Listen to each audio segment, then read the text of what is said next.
Career Tribute Award goes to a guy that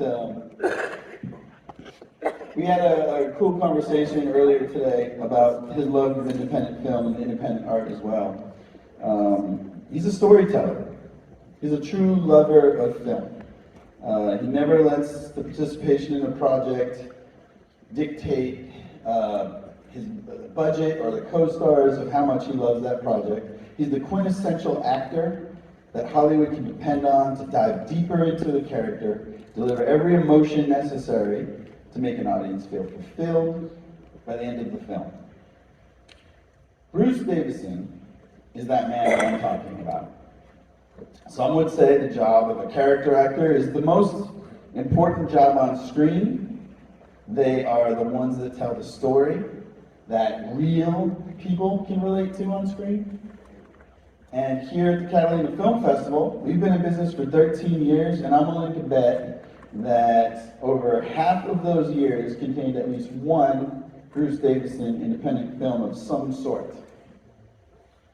That's why we are truly honored that Mr. Davison would choose to accept a Career Tribute Award tonight here at the Catalina Film Festival, because of what he believes in and how his art form transcends the screen. And every single person we spoke to talked about how amazing he was inside.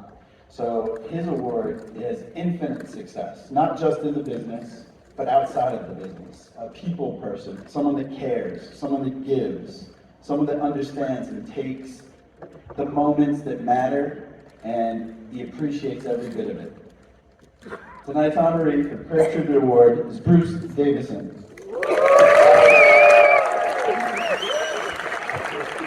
Ladies and gentlemen, Bruce Davison.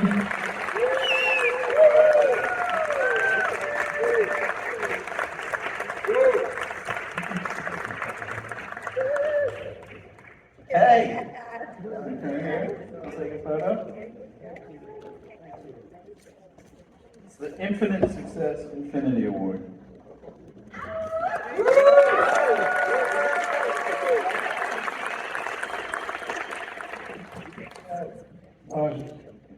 Thank you, Ron and Stephanie, very much. This is a great honor to be here, especially in these trying times where we're sort of walking a great tightrope in order to build something that's been building for a long time. And finally, I think we're getting pretty close to getting the benefits that we need through SAG. And it's tough that we have to walk on such a tightrope to do it.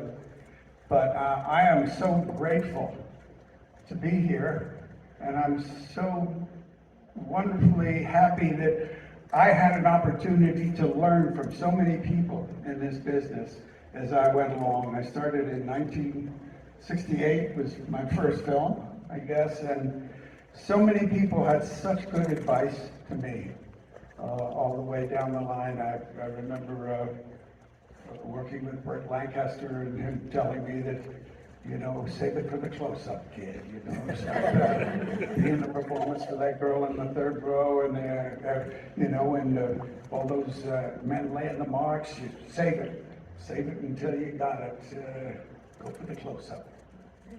No? I don't, he made it a little more graphic than that, but I better not go there. And I think of Lucille Ball, and I think of working with her and me doing my first take with her after waiting for 8 months. And I walked off and the director said, "Okay, good, that's a print." And she said, "I didn't believe it." And I thought, oh, this is going to be a long ride. But I did it again, and she pushed me to a place where finally I walked away after that take, and I could hear her gloved hands applauding and saying, "I thought you had that in you." And wonderful times like that. And also, I started as an art major, and I gave it up. And I got to work with Henry Fonda along the way, doing a play of K. Newton Court Martial, which he had played on Broadway. And he was a wonderful artist. And he said, "Well, let me see what you got." And I had a couple of pieces left over, but I had stopped. And he said, well, this is good, where'd you stop? And I said, well, I know I could play a Rembrandt, but I could never be one.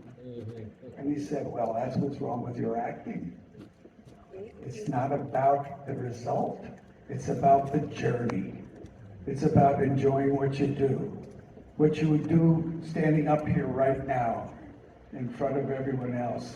That's what makes life a blessing. He said, it's about the journey. And I think that was probably some of the best advice I was given. I was given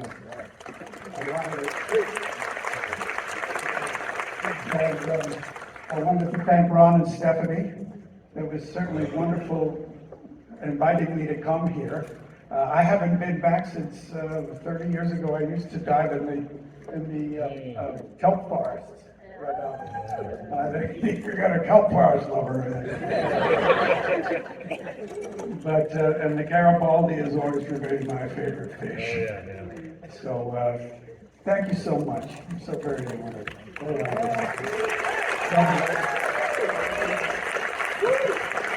Yeah, I do have one question. Out of the span of your career, you've had some of those momentous moments where, there was people that made that impression, but what were the moments that you took for yourself and kind of stepped aside and said, where the student becomes the master? Like where you might have feel like, that was kind of cool. That was kind of an accumulation of all the stuff that I've learned throughout the years and that. It's very hard for me not to be critical of myself as an actor, but I remember one moment, the first time I was doing a Hollywood movie, and in the Strawberry Statement, I looked across the room and I just went, achoo! And in that split second, I had such truth. I thought, that's great.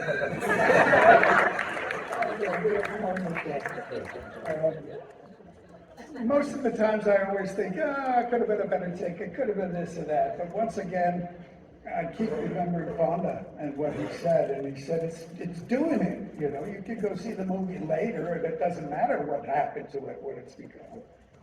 But for me, the independent film has always been where I've learned the most, because I get to collaborate. I get to be part of a film instead of a cog in a wheel. And I think what's being done now with the strike is going to help boost so many independent films, because we're all fighting for the same thing. We just want a piece of that pie to be balanced. And I think if that happens, there's going to be an explosion of independence and independent films being made. And that's where the true art is, I find. Ladies and gentlemen, Bruce Davison. Thank you so much. You want to package that up and give it to you later, or do you want to? Oh, no. Okay. It's yours.